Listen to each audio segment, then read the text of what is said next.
going to try and attempt this review in a bit of a different way. Rather than going through all of it, I'm just going to talk about the main bits, because I'm trying to condense my Raw reviews down a bit, because no matter what I try, it always comes out at well over 20 minutes.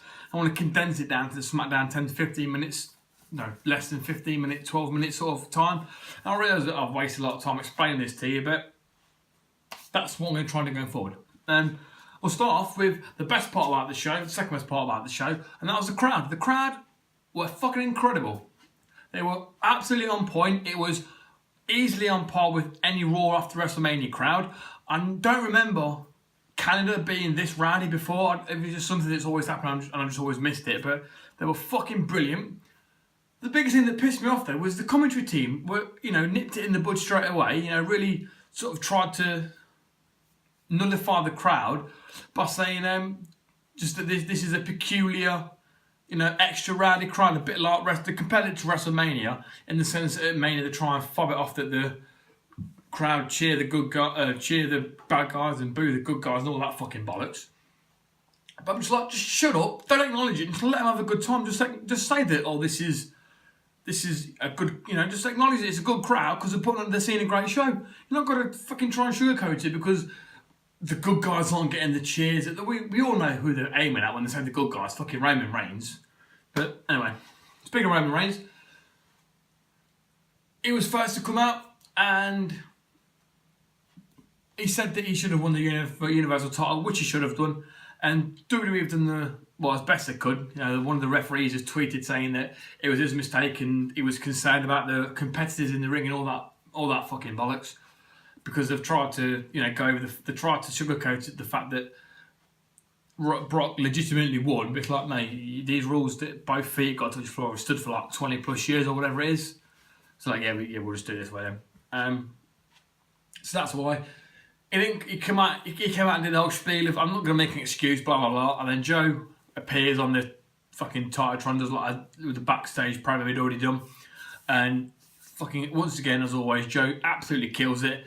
He's got one of the most intimidating voices, I think, in wrestling. He sounds badass. That went from Joe to being interrupted by... Fucking interrupted him. 1 second. That's it. It was Jinder. Jinder interrupted him. Jinder came out and cut a promo. Blah blah blah. He's interrupted then by Sami Zayn, who the crowd went fucking ballistic for. They absolutely loved him, and I really like this because most of the time when they're a heel and the crowd are receptive to them, they've got to try and. I know they're doing the right thing in the fact that they're shitting on the crowd, but. Sami Zayn and Kevin Owens' heel run hasn't really been aimed at the crowd. It's more been aimed at the Vince McMahon. Vince and Shane and Daniel Bryan. It's not really been aimed at turning on the crowd, per se. But anyway, Sami Zayn and Kevin Owens, when they both came out, embraced the crowd, and it was fucking awesome. And they all, Jinder, Sami, and KO all wanted to have a match with Roman Reigns for some reason. And then they decided just to all beat on Roman Reigns. And Bobby Lashley came down to make the save. 3-on-2 overall numbers. And then Braun Strowman comes down to make the save on the other two. And the good guys end up looking strong. This then leads on to a match later on in 6-man tag that I'll talk about now. The match was pretty good.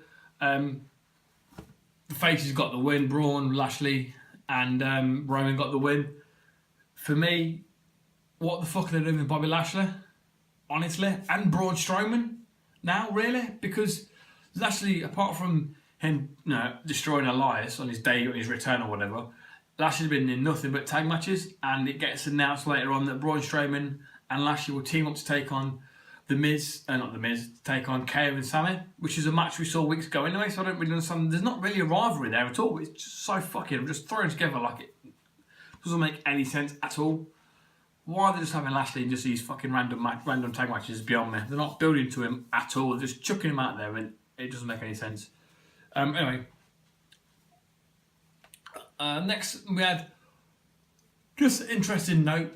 Bobby Roode took on Elias and the match ended with Bobby Roode having some kind of throat injury.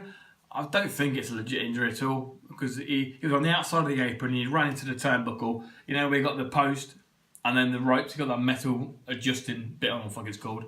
And he was thrown into that, but it hit him on his chest around his collarbone there, and he was selling it like a neck injury. So, and then then they stopped the match. But a lighter, nasty little thing. He got on the mic and said, "And the winner of your match, Elias." And it was a nice little heel touch. I had a lot of time for that. Next, AOP squashed some jobbers, but the noteworthy thing about this was that the jobbers beforehand had a backstage interview with Renee, and they said, and I quote, "We requested this match." Since one of jobbers, random local talent jobber, has been able to request matches in WWE. Anyway, next we had fucking Finn Balor, Rollins, and the Mr. Raj having a little promo. Seth comes out first, talks about his schedule and flying everywhere, and says he wants to be a champion. The thing about this that I like is that he mentions Brock. He says, "I don't want to be like Brock, only turning up when the pay's right." He tries to get Roman over a little bit, but it still doesn't work. But he says he wants to be a fighting champion, and the crowd are absolutely loving him. And Seth Rollins, at the minute, for me, is the MVP of wrestling, of WWE, should I say. Seth Rollins is the MVP. I'm a massive fan of a lot of people, but at the minute, Seth Rollins is, ever since, when was it? Maybe the Gauntlet match. He's just been getting better and better and better and better. Like I said, he was involved in the best match at WrestleMania in my opinion. Saudi Arabia show, that was just all the matches were so, but still put on a good show. He's put on amazing matches on Raw, and tonight whenever it was, I forget what, on Monday, after his promo's done, it leads to a match because Finn Balor says, "Oh, you're a fighting champion, fight me for the title." Seth's like, "Yeah, right." And then that's when the mistrials and all that shit happens, but that doesn't matter. And the main event for the evening is Seth Rollins versus Finn Balor, and it was fucking awesome. I will happily say that this is the best singles match, male singles match we've had since, I think, the last time Finn Balor and Seth had a singles match. I think. So I remember the last singles match in the Gauntlet, I believe it was or maybe the best singles match since the Gauntlet. But this singles match was better than any match we saw at WrestleMania. Easily better than the Saudi Arabia show. But Seth Rollins is fucking on point at the minute. He is the golden boy. What else happened that's worth talking about? Alexa Bliss did a pretty awesome, another one of those public service announcements, and she's absolutely killing it as a heel. It's really good. It's so believable. It plays in later on. Because Mickie James takes on Natalya, and Ronda Rousey's in Natalya's corner. Natalya gets the win. But towards the end, the only interaction Ronda Rousey had, I mean, the match was fine. The only interaction Ronda Rousey had was chasing Alexa Bliss around the ring a couple of times and up the entrance ramp. But as Alexa Bliss got up the ramp, that's when Jax came down, and then Alexa Bliss runs up into the crowd. But again, it's another week where we're not seeing Ronda Rousey doing fucking anything really. I do wonder, maybe it's just because I've been conditioned to think like this, but maybe it's because Ronda Rousey and Natalya are actually having a slow, long build to an actual story. But it's just something like you've seen in WWE. So I want to see more Ronda Rousey in the ring. But maybe in the long term this will pay off the way they're doing it now. But at the minute I want to see more Ronda Rousey. I don't like just seeing her. I'm not sold on the way, just her mannerisms. I'm not going to go over it again, but her mannerisms, the way, the facial expressions, some of them aren't. When she looks super pissed off, that's perfect. But when she's like looking serious and stern, that look doesn't work for me at all. And just something about the way she walks down to the ring as well, little things that just seem silly to me. It doesn't look right. But yeah, that was pretty much it. The only other women's match we had was Sasha and really right. The match was fine. And before the match, Sasha had a quick interview with Renee, and Renee asked about Bayley, the Bayley situation, and this rivalry has just fallen so flat for me. They've missed the mark on this by a fucking mile. They should have pulled the trigger on this rivalry a little while ago for me. They're just floundering. One of them should have turned full on face. One of them should have turned full on heel by now. And it seemed like both of them were up in the air and no one knows what's going on. So yeah, for me they've killed that. That could have been the Raw Women's storyline or rivalry of the year, but so far they've absolutely fucked it. My notes say that Corbin and Noe Jose had a match, but the match isn't worth talking about because it's Noe Jose and Baron Corbin. They're both shit. I don't like either of them.